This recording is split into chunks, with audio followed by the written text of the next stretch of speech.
Praise Lord. ദൈവത്തിൻ്റെ അതിപരിശുദ്ധ നാമം മഹത്വമെടുക്കട്ടെ.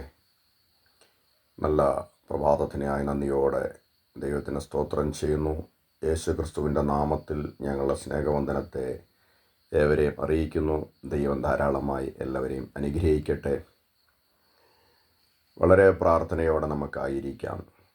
പ്രിയ സഹോദരങ്ങളെ, നമ്മൾ തിരുവഴുത്തിൽ ബൈബിളിൽ പറയുന്ന ചില അടയാളങ്ങളെല്ലാം വ്യക്തമായി നമ്മൾ കണ്ടു കേട്ടു. ഈ ദിവസങ്ങളിലെല്ലാം ലോകമെമ്പാടും, പ്രത്യേകിച്ച് ഇസ്രയേലിൽ നടക്കുന്ന ചില കാര്യങ്ങളെല്ലാം, അവിടെ നടക്കുന്ന ചില യാഗങ്ങളെക്കുറിച്ചെല്ലാം നമ്മൾ യൂട്യൂബിലെല്ലാം കണ്ടു, വീഡിയോകളെല്ലാം കണ്ടു. ഇതെല്ലാം കൃത്യമായും ചില കാര്യങ്ങൾ നമ്മളെ ബോധ്യപ്പെടുത്തുകയാണ്. അതുകൊണ്ട് പാരമ്പര്യമായി നമ്മൾ പഠിച്ചു വന്നതും കേട്ടു വന്നതും ലോകത്തിൽ നിന്ന് പകർന്നു കിട്ടിയതുമായ അറിവുകളെല്ലാം മാറ്റിവെച്ച് ദൈവവചനത്തിലേക്ക് നമുക്ക് മടങ്ങി വരാം. തിരുവെഴുത്തുകൾ എന്തു പറയുന്നു അത് നമുക്ക് പരിശോധിക്കാം. അപ്പോസ്തലന്മാരെ യേശു ഏൽപ്പിച്ച ദൗത്യം എന്താണ്? അവർ ചെയ്തതെന്താ? എന്താണ് ആരാധന എന്നീ കാര്യങ്ങളെല്ലാം നമ്മൾ കഴിഞ്ഞ ദിവസങ്ങളിലെല്ലാം അത് പരിശോധിക്കുകയായിരുന്നു. ഇത് യൂട്യൂബ് നമ്മളിപ്പോൾ പുതിയ നിയമവും പഴയ നിയമവും സംബന്ധിച്ച വ്യത്യാസവും പുതിയ നിയമസഭയുടെ കാര്യങ്ങളും അപ്പോസ്തലന്മാർ പറയുന്നു, ഞങ്ങളെ അവൻ പുതിയ നിയമത്തിൻ്റെ ശുശ്രൂഷകരാകാൻ പ്രാപ്തരാക്കിയെന്ന്. അപ്പം ന്യായപ്രമാണം പ്രവാചകന്മാരും യോഹന്നാൻ പ്രവചിച്ചുവെന്ന് യേശുവും സാക്ഷ്യപ്പെടുത്തുന്നു. ന്യായപ്രമാണ പുസ്തകം വായിക്കണ്ട എന്നല്ല, അത് പഠിക്കണ്ടെന്നും പഠിപ്പിക്കണ്ടെന്നും എന്നല്ല ഞാൻ പറയുന്നത്. ന്യായപ്രമാണം ഞാനും വായിക്കാറുണ്ട്. അത്യാവശ്യ ഘട്ടങ്ങളിലെല്ലാം അതും എടുത്ത് പ്രബോധിപ്പിക്കാറുമുണ്ട്. പക്ഷേ അത് മാത്രം ആക്കി ജനത്തെ അതിൽ ഇടരുത്. അത് നമ്മുടെ ആരാധനാക്രമത്തിൻ്റെ ഒരു ഭാഗമായി മാറരുത്. നമ്മൾ ജനത്തിന് പകർന്നു കൊടുക്കേണ്ടത് പുതിയ നിയമമാണ്, യേശുവിൻ്റെ വചനമാണ്, യേശുവിൻ്റെ ജീവനാണ്. യേശു സംസാരിച്ച വചനത്തിനെ ജീവനുള്ളൂ. അതേ വചനം പറയുന്ന ആര് സംസാരിക്കുന്നോ അവരിൽ നിന്നെല്ലാം ഈ ജീവൻ വ്യാപരിക്കും. അതുകൊണ്ടാണ് നമ്മൾ പഴയ നിയമത്തിന് വലിയ പ്രാധാന്യമില്ല എന്നല്ല, അത് അല്ല നമ്മൾ ജനത്തിന് പകർന്നു കൊടുക്കേണ്ടത്, പ്രബോധിപ്പിക്കേണ്ടത്. അങ്ങനെയായിരുന്നെങ്കിൽ യേശു മരിക്കേണ്ടായിരുന്നു. ഇനി അത് പ്രബോധിപ്പിക്കുന്നത് കൊണ്ട് തെറ്റൊന്നുമില്ല. അത് വായിച്ചതുകൊണ്ട്, അത് പഠിപ്പിച്ചതുകൊണ്ടോ ചത്തൊന്നും പോകില്ല. ഹല്ലേലൂയ. പറയുന്നതിൻ്റെ അർത്ഥം എന്താണ് അത് മനസ്സിലാക്കുക പ്രിയ സഹോദരങ്ങളെ. ഇത് പാർട്ട് 4. അതുകൊണ്ട് വളരെ പ്രാർത്ഥനയോടെ കഴിഞ്ഞ ഭാഗങ്ങൾ 3 പാർട്ടും കാണുകയും കേൾക്കുകയും ചെയ്തിട്ടുള്ളവർക്ക് എളുപ്പമായിരിക്കും. അല്ലാത്തവർ യൂട്യൂബിൽ കയറിയാൽ GLGM 2024 എന്ന് അടിച്ചു കഴിഞ്ഞാൽ നിങ്ങൾക്ക് അതിൻ്റെ ലിങ്ക് കിട്ടും. നിങ്ങൾ കഴിഞ്ഞ 3 പാട്ടും കേൾക്കണം, ആദ്യമായിട്ടത് കേൾക്കുന്നവരെങ്കിൽ. ഇത് ശരിയാണെന്ന് തോന്നുന്നുവെങ്കിൽ നിങ്ങൾ മറ്റുള്ളവർക്ക് അയച്ചു കൊടുക്കുക. ജനം യേശു നൽകുന്ന സ്വാതന്ത്ര്യവും സമാധാനവും അനുഭവിക്കട്ടെ. വളരെ പ്രാർത്ഥനയോടെ ആയിരിക്കാം. നമുക്ക് വചനത്തിലേക്ക് കടക്കാം. എബ്രായർക്ക് എഴുതിയ ലേഖനം 10-ാം അധ്യായം അതിൻ്റെ 1-ാം തിരുവചനം, ന്യായപ്രമാണം വരുവാനുള്ള നന്മകളുടെ നിഴലല്ലാതെ കാര്യങ്ങളുടെ സാക്ഷാൽ സ്വരൂപം അല്ലായിക കൊണ്ട് ആണ്ടുതോറും ഇടവിടാതെ കഴിച്ചു വരുന്ന അതേ യാഗങ്ങളാൽ അടുത്തു വരുന്നവർക്ക് സൽഗുണപൂർത്തി വരുത്തുവാൻ ഒരു നാളും കഴിവുള്ളതല്ല.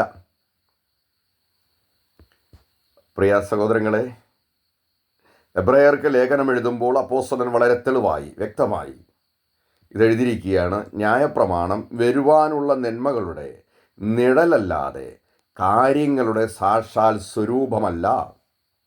സ്വരൂപം വെളിപ്പെട്ടാൽ പിന്നെ നിഴലിന് പ്രസക്തിയില്ലല്ലോ. സ്വരൂപം വെളിപ്പെട്ടല്ലോ, അതിനുശേഷമാണല്ലോ പുതിയ നിയമസഭ വന്നത്. പഴയ നിയമത്തിൽ എവിടെയും ദൈവസഭയില്ല, യേശുവിൻ്റെ ശരീരമായ സഭയില്ല. 4 സുവിശേഷങ്ങളിലും യേശുവിൻ്റെ ശരീരമായ സഭയില്ല.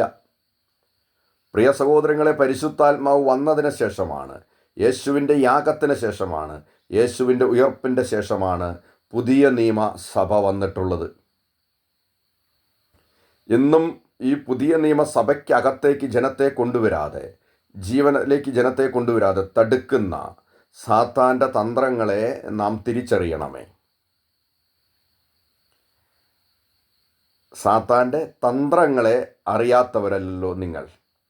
അപ്പോൾ ഇവിടെ കൃത്യമായിട്ട് പറയുകയാണ്, ന്യായപ്രമാണം വരുവാനുള്ള കാര്യങ്ങളുടെ നിഴലല്ലാതെ സാക്ഷാൽ സ്വരൂപമല്ല.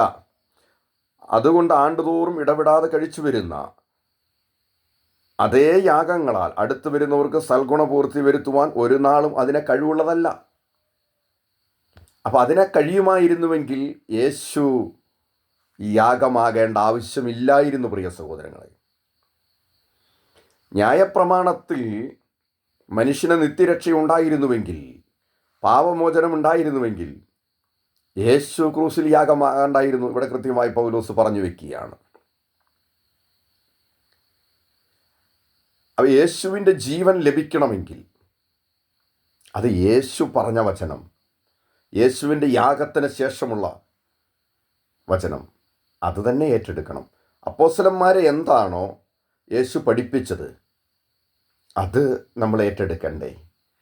യേശു 3.5 വർഷം തൻ്റെ പരസ്യ ജീവിതത്തിൽ ശുശ്രൂഷ ചെയ്യുന്ന സമയത്ത് 3.5 വർഷം തൻ്റെ അപ്പോസ്തലന്മാരെ കൊണ്ട നടന്ന് പഠിപ്പിച്ചതിനേക്കാൾ കൂടുതൽ യേശു പഠിപ്പിച്ചത് യേശുവിൻ്റെ ഉയർപ്പിന് ശേഷമുള്ള 40 നാളാണ്. വളരെ പ്രാധാന്യമുള്ളതാണ് ബൈബിളിൽ ഈ 40 ദിവസത്തിന്. യേശു 40 നാൾ തൻ്റെ ശരീരമായ സഭയെക്കുറിച്ചും ദൈവരാജ്യം സംബന്ധിച്ച കാര്യങ്ങളെക്കുറിച്ചും യേശുവിൻ്റെ ഉയർപ്പിന് ശേഷം ശിഷ്യന്മാർക്ക് 40 നാൾ പ്രത്യക്ഷപ്പെട്ട് ദൈവരാജ്യം സംബന്ധിച്ച കാര്യങ്ങൾ അവർക്ക് പറഞ്ഞു കൊടുത്തു. അനേക ദൃഷ്ടാന്തങ്ങളാൽ താൻ ജീവിച്ചിരിക്കുന്നു എന്ന് തെളിയിച്ചു.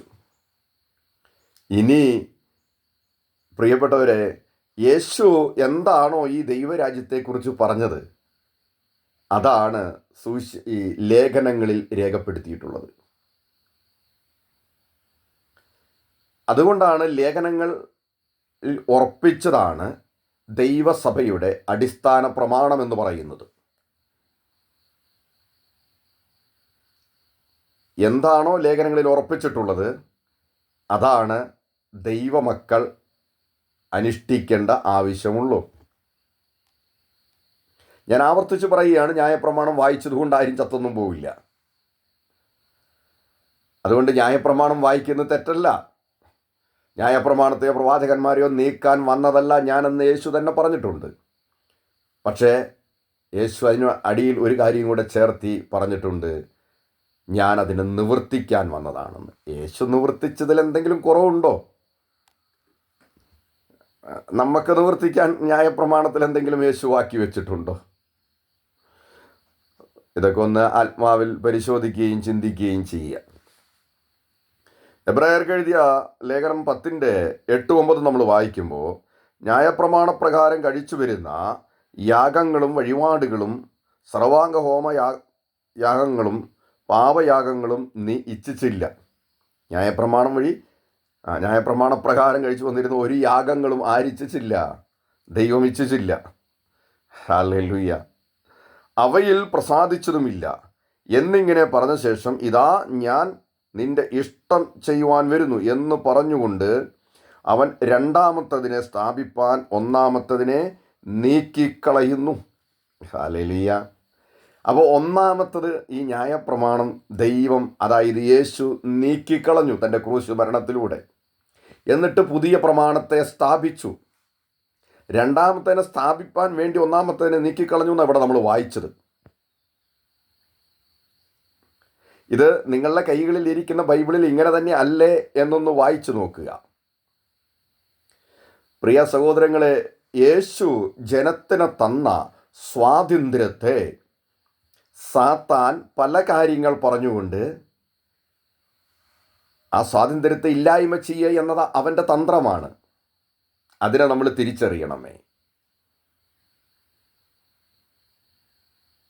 യേശു തന്ന സ്വാതന്ത്ര്യത്തെ ഇല്ലായ്മ ചെയ്ത് മനുഷ്യനെ വീണ്ടും അടിമനുഖത്തിലേക്ക് കൊണ്ടുപോവുക എന്നത് സാത്താൻ്റെ തന്ത്രമാണ്. അതുകൊണ്ട് ഈ അടിമനുഖത്തിൽ നിന്ന് നമ്മളെ പുറത്തു കൊണ്ടുവന്നു. ഇനി വീണ്ടും നമ്മൾ ആ അടിമനുഖത്തിൽ പോവേണ്ട ആവശ്യമില്ല.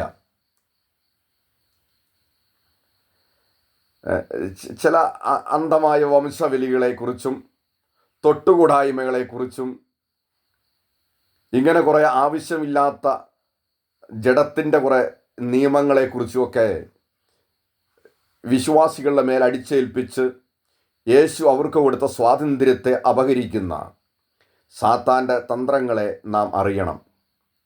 ഇല്ലെങ്കിൽ നാം വഞ്ചിതരാകും. യേശുവിലുള്ള ജീവിതം പ്രിയ സഹോദരങ്ങളെ തികച്ചും സന്തോഷവും സമാധാനവും സ്വസ്ഥതയുമാണ്. അവിടെ ഒരു വിഘ്നവുമില്ല. തികച്ചും സമാധാനമുള്ള ജീവിതമാണ്. 100% സന്തോഷമുള്ള ജീവിതമാണ് യേശുവിൽ ജീവിക്കുന്നുവെങ്കിൽ. അതിൻ്റെ കൂടെ ന്യായപ്രമാണം കൂടെ ഇടകലർത്തുമ്പോഴാണ്, യേശു നീക്കിയതിനെ വീണ്ടും നമ്മൾ എടുക്കുമ്പോഴാണ്, അതിലൂടെ ജീവിക്കാൻ ശ്രമിക്കുമ്പോഴാണ് ക്രിസ്തീയ ജീവിതം പരാജയപ്പെടുന്നത്, ഭാരമുള്ളതായി മാറുന്നത്. ക്രിസ്തീയ ജീവിതം വളരെ ആനന്ദകരമായ ജീവിതമാണ്, വളരെ സന്തോഷമുള്ള ജീവിതമാണ്. പൊന്നു സഹോദരങ്ങളെ, യഥാർത്ഥത്തിൽ യേശുവിൻ്റെ ശിഷ്യനായി തീർന്ന ഒരു വ്യക്തിക്ക് പിന്നെ ആഭിചാരവും കൂടോത്രവും മന്ത്രവും തന്ത്രവും ഒന്നും ഏൽക്കില്ല. അതിനെ കളയാൻ ആരും വരേണ്ടി വരില്ല. അത് ഏൽക്കില്ല. പിന്നെ അതിനെ കളയേണ്ട ആവശ്യമില്ലല്ലോ. ക്രിസ്തുവിലായ പുതിയ സൃഷ്ടിയായി തീർന്നു. പല ആളുകളും എന്നോട് ചോദിക്കാറുണ്ട്, പാസ്റ്റർ എന്തുകൊണ്ടാണ് പിന്നെയും അങ്ങനെ ക്രിസ്തുവിലായി തീർന്നവരിൽ ഈ ഭൂതമൊക്കെ ഇളകുന്നത്? അതിൻ്റെ മറുപടി തിരുവെഴുത്തിൽ പറയുന്നു. യേശു തന്നെ കൃത്യമായി പറഞ്ഞിട്ടുണ്ട്, ഭൂതങ്ങളെ കൊണ്ട് ഭൂതങ്ങളെ അഴിക്കാൻ കഴിയില്ല. ഒന്നാമത്തെ ഉത്തരം. 1 യോഹന്നാൻ 5:18 വചനം പറയുന്നു, ദൈവത്തിൽ നിന്ന് ജനിച്ചവൻ ആരും പാപം ചെയ്യുന്നില്ല, അവനോ തന്നെത്താൻ സൂക്ഷിക്കുന്നു, ദുഷ്ടൻ അവനെ തൊടുന്നതുമില്ല. ഉത്തരം നിങ്ങൾക്ക് കിട്ടിക്കാണുമല്ലോ. നിങ്ങൾ ഈ വചനങ്ങളൊന്ന് വായിച്ചു നോക്കുക. അപ്പോൾ നമ്മുടെ ജനനം ദൈവത്തിൽ നിന്നാണോ എന്ന് ഉറപ്പുവരുത്തണമേ. എല്ലാവരും യേശുവിനെ വിളിക്കുന്നുണ്ട്. യേശു നമ്മളെ അറിയുന്നുണ്ടോ, നമ്മുടെ വിളി കേൾക്കുന്നുണ്ടോ എന്നും കൂടെ നമ്മളൊന്ന് പരിശോധിക്കണ്ടേ. തിരുവചനപ്രകാരം അല്ലെങ്കിൽ യേശുവിനെ വിളിച്ചാൽ തിരുവചനപ്രകാരമല്ലാത്ത ഒരു വിളികളും അവിടെ എത്തില്ല, യേശുവിനെ കേൾക്കാനും കഴിയില്ല. അതുകൊണ്ട് പ്രിയപ്പെട്ടവരെ, യേശു ഒന്നാമത്തതിനെ നീക്കി രണ്ടാമത്തതിനെ സ്ഥാപിക്കാൻ, ഇനി യേശു നീക്കിയതിനെ എന്തിനാണ് നമ്മളെടുക്കണോ, നമ്മളത് ചുമക്കണോ?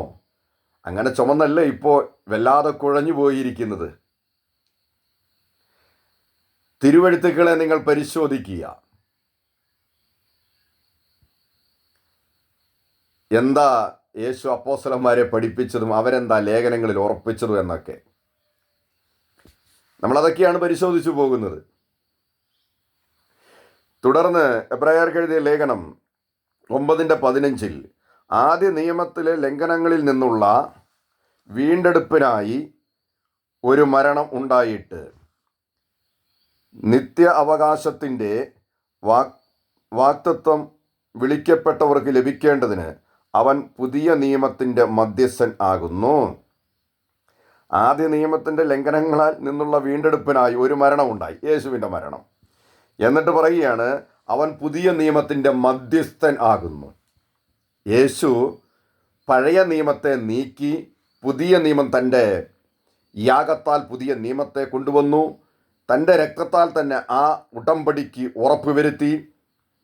പഴയ നിയമത്തെ നീക്കി പുതിയ നിയമത്തെ തൻ്റെ രക്തത്താൽ ഉറപ്പുവരുത്തി.